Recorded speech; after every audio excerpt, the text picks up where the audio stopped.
As you know, your most important rival is generally your teammate. And frankly, you look like you're second best at the moment. That's not a comfortable position for either of us. It's much harder to negotiate on your behalf if you're performing like a number 2 driver. Are you okay, Emma?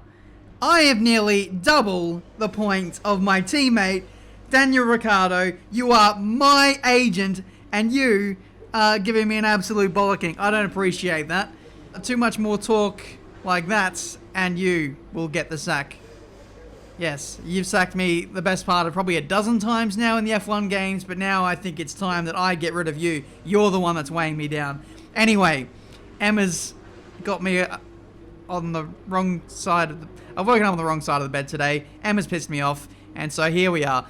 Belgian Grand Prix. Hello everyone, welcome back to a brand new video. As you can see there, some absolute mad scenes have been going on in the midfield with the ways of development. I've been pretty crazy with the development front as well. We've got a, we had a, what do we have? We had a drag reduction upgrade go on the car with the last episode in Hungary. I think we had some kind of upgrade go on the car here, but honestly, I can't remember. I think it might have been durability. But anyway, here we are for the Belgian Grand Prix.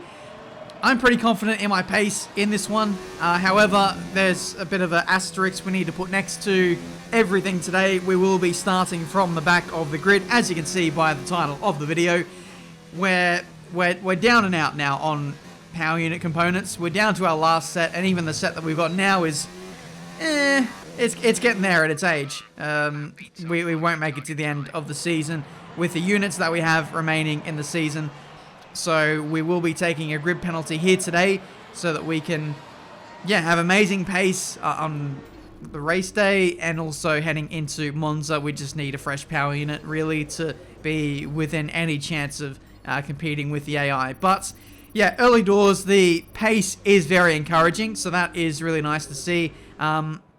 It's a real head scratcher as well, because Hungary, you would have thought that circuit would have suited the Renault down to a T, but we come here to a track where, we on paper shouldn't do too well. I'm feeling mega comfortable. I passed all the practice programs that I took part in. I'm not doing all the practice programs now because the development has been crazy, so I'm just trying to kind of balance it out with the AI now and focus on reliability at this stage.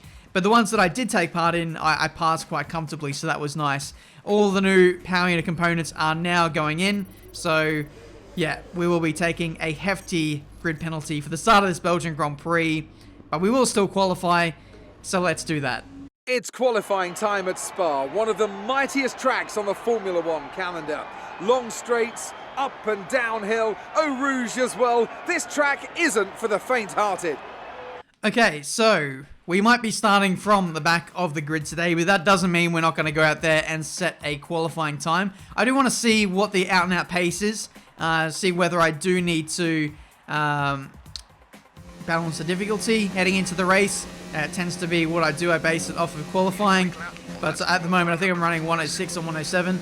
Either way, we're just going to go out there and see what we can do up against our teammates, and see what our chances are like in the race. But I feel like we're going to be on a good strategy no matter what, starting from the back.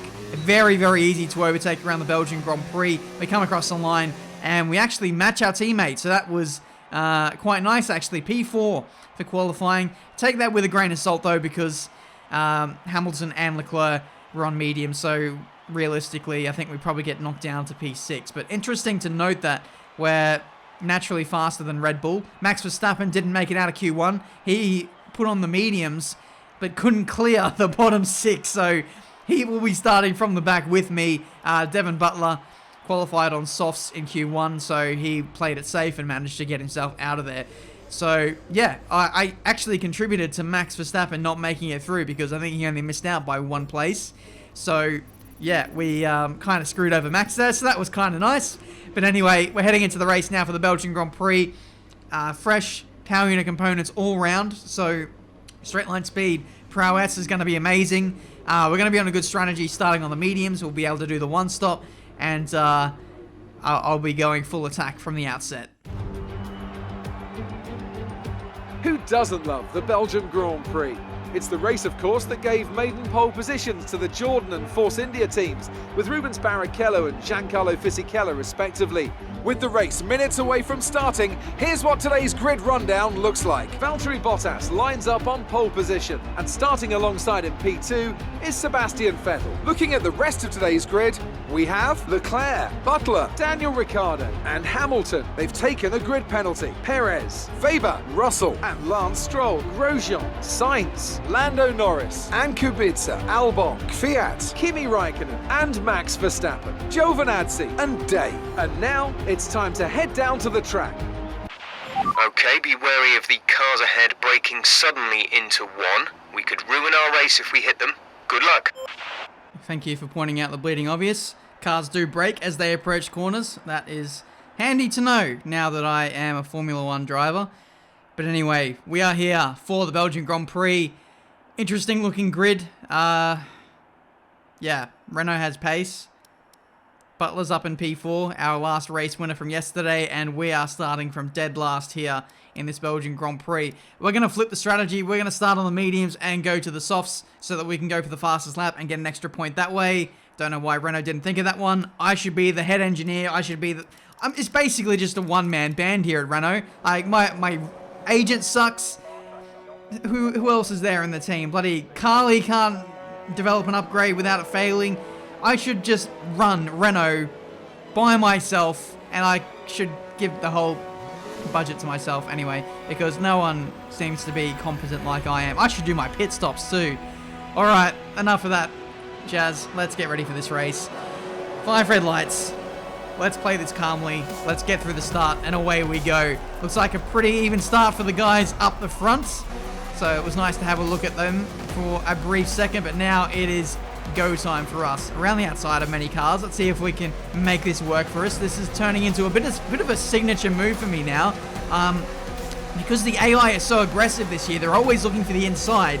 I'm now swaying to going for the outside a whole lot more in a way to counter-attack them. But here we go, round the... Oh, it's now the inside, actually, of one of the Williams.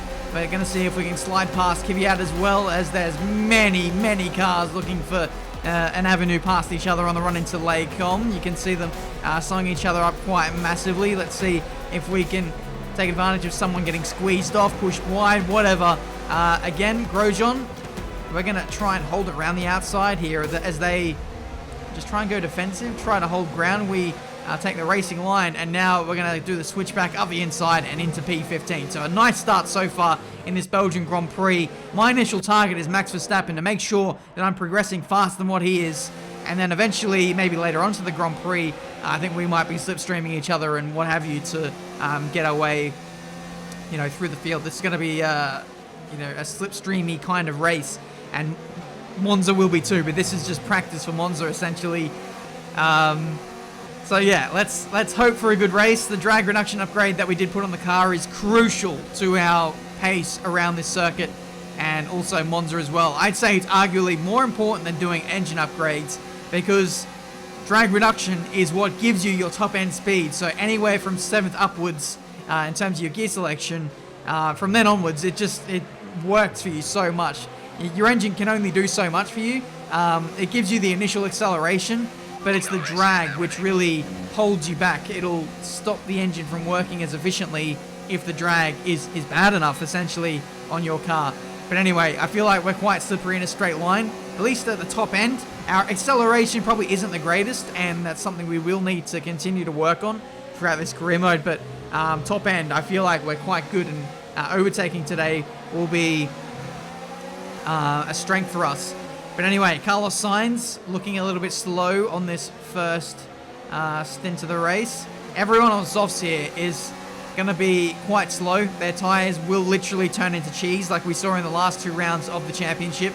It's a long lap here in Spa, and the tyres really do cop a punishing. So anyone on mediums, anyone on hards is going to be flourishing within the next 3 or 4 laps, and those on softs will be diving it in very soon to get off these. But anyway, we dance around the outside of Albon there. We move ourselves up into P12, and now I think everyone in front of us, nice voice break, is on soft compound tires, so this might make life very, very easy for us. You can see Ricciardo on the minimap putting pressure on the top 2, so I think he might be in the podium positions.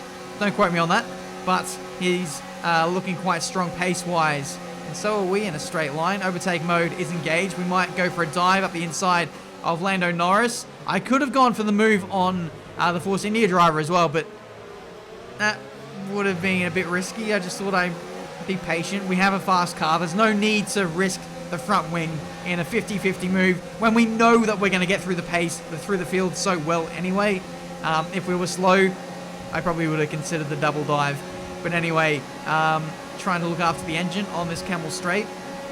It was best part of 130 degrees or something like that. Anything above 125 is too hot for the engine and it starts to lose performance. So another key element to F1 2019 now, and especially at power tracks like this, is keeping your engine happy, making sure it's below 125 degrees. Jeez, I turn into a melt some days, and I feel like this is one of them. But yeah, that was the reason why I was running in standard revs last lap, and Lando got a nice run on me. But now the engine is happy, it's singing, and now we can push it a little bit more on this 5th lap around the outside of Russell. Don't know if you saw that or not, but Williams made it into Q3 for this race, which was awesome. Gap to teammate ahead is 8.5 seconds. They're on old softs. They're in 3rd. The time last lap was a 1 minute 50.0. So Daniel doing well. He's in P3 and pressurizing the top 2. No, he's actually fallen off the back of those guys, so ignore me. Going around the outside of Lance Stroll now. That's us well inside the top 10 now. Devin Butler is up next. And now we're starting to see the soft compound runners really falling off the cliff in terms of performance. We were just so much faster than the Red Bull. It was insane. You guys know specifically how fast the Red Bull is in the corners, given that they won Hungary, a downforce circuit, by an absolute mile. So to see Devin struggling this much means it 100% is the tyres that's holding him back at this stage. So we might see a few people diving in on this lap, including Lucas Faber. So that gives us P7, and we can continue to march forward. We've got Butler coming back at us here, so with a bit of straight line speed, a bit of DRS, he's able to get back past us, but in the corners he's going to have nothing. We completely dance around the outside of him again like he's not even there, and we take P7 back. Next up is Sergio Perez.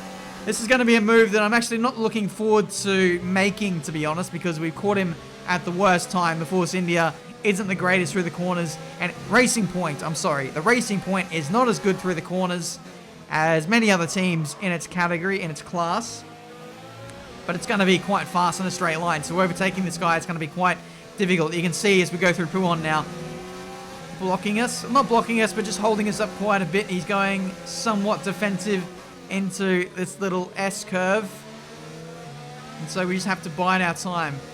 Unfortunately, a bit of wash with dirty air, nothing I can really do about that. Just having to sit in behind him for now. We're losing a lot of time to the top 3, which is really unfortunate. But here we go. DRS, no DRS actually, rich fuel mixture, high deployment. I'm surprised that there's no DRS zone here. We could probably run through here, maybe with DRS open if you... No, I don't know. You can in real life. In the game, probably not as confident about that. But anyway, Sergio covers it off nicely. We go for a bit of a desperate lunge up the inside into the bus stop chicane. Needed to get that move done. If I didn't get it done there, I might not have overtaken him. I might have had to have waited an extra lap, but it turns out that he stopped anyway. But meanwhile, the leaders are in for their stops, including my teammate, Valtteri Bottas. Bottas gets jumped by Verstappen? Verstappen. I don't think Verstappen has stopped yet. That just had me confused for a second there. But on the next lap, we see Vettel responding. Hamilton is in as well. He's running mediums to the end.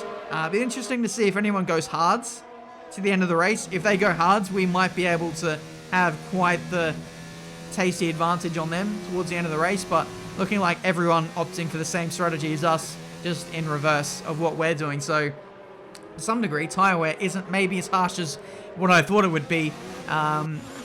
People on the softs managed to stretch their tyres quite far into the race, but they really took the life out of their tyres in doing so. Meanwhile, we now lead the race. Valtteri Bottas has made his stop like you guys saw a few minutes ago, and he's chasing us down. 4 seconds is the difference halfway through this race. So in terms of my chances so far, I don't know what to make of this. We might be able to come back and charge through the field and get a podium, but by the same token, we're actually quite struggling with our current set of tyres just to make it to our pit window, which I believe is this lap. So yeah, tyres really starting to drop off on the last lap or two, which has meant that Bottas has closed us in quite massively. So when we do make our stop, I think we will be battling the likes of Sergio Perez, at least our teammates, hopefully, and if we're really lucky, we might be able to get a Ferrari or a Mercedes towards the end of the race, especially if there's a safety car. But Bottas overtakes us around the outside into the bus stop chicane. That is completely fine. We're diving it in anyway for our stop, and we'll be happy to get rid of these tyres and get onto a fresh set of soft compound tyres to run to the end of this Belgian Grand Prix. The pace advantage that we're going to have is going to be quite insane. We're going to have the fastest lap attempt as well. So, yeah, the wind is well and truly going to be in our sails for the final, 8 laps of this Belgian Grand Prix. So away we go for the second stint of the race. Sergio Perez is only a little bit up the road. We're actually going to save a lot of battery on this lap and a bit of fuel. I've actually overfilled the car. I only took a lap's worth of fuel out of the car, and you can see we're now overweight. We're plus 7.7 of a lap up. We might finish the race with like more than a lap's worth of fuel. So that's my bad. That's why I take so much fuel out of the car, because the Renault just doesn't really burn that much fuel, to be honest. But anyway, I've been saving fuel, I've been saving battery, because now I'm going to use Sergio Perez as a leapfrog here to give me fastest lap. He's going to give me DRS, he's going to give me slipstream on the run up to the Camel Straight, and we're going to have the freshness of the soft compound tyre to really give us the lap time through the middle sector. So overall, this is going to be an OP strategy, which is going to guarantee us fastest lap, considering I have the pace, which I think we will, and we can actually hook up the lap. So here we go, through the middle sector, Lecom, absolutely fly it through there. The difference in grip that I have on this tyre versus the last one is literally night and day. So I literally felt like I was in a Williams towards the end of that last stint, and now I feel like I'm in a bloody Red Bull. It's quite incredible, the amount of grip that I have at this phase of the Grand Prix. I literally feel like Superman. But anyway, we're pushing quite hard. We're using rich revs. We're going to slightly overheat the engine, but we're just going 100% for the lap time on this particular lap. The gap to Charles Leclerc is 4.7 seconds. So we've caught him by maybe a second and a half on this lap already. And we've got another 6 or so laps to go in this race. Across the line, it is a 145.7. That is mad. Hamilton just did a 47.3 or something like that, just like 20 seconds earlier to set the previous fastest lap, but we absolutely smash it by a mile, and that should be an extra point guaranteed for us today in this race. So now, with fastest lap out of the way, we can focus on Charles Leclerc. I think it's going to be pretty inevitable that we'll be able to pass him in this race, but trying to lose him might be another task, as slipstream is just so potent on this game. Couple of DRS. Literally anyone can overtake you if they are sat behind you. So we'll see what we can do. Leclerc going defensive. Wow. The tyre difference is ridiculous. We've just gone around the outside of Leclerc. When I wasn't really trying to pass him, I was just kind of sitting behind him. I was going to put pressure on and see what I could do, but his apex speed was nowhere. Wow, it's P5 for us. Tyres are already at 30%, so that's a bit of a concern, given that we've only had them on the car for the best part of 3 or 4 laps. We might be struggling towards the end of this race. Our mediums were very dicey at the end of their first stint, but now already we find ourselves on the last lap of this Belgian Grand Prix. The gap to Ricciardo is unfortunately just outside of 1 second, so we won't get DRS on this lap. That would have been the difference, I reckon. If we would have got DRS, that would have really put us on the back of Ricciardo, but now I think we're going to have to work quite hard at it now to get the position off of our teammate. But through Pouon, he's actually quite slow through there, so I think the move on Ricciardo to get P4 might be back on here, as the tyre difference is just insane. Not much battery to work with, only 16% in the tank. Fuel, we've got tons of that. That's weighing us down, if anything. But here we go. Lining up the move.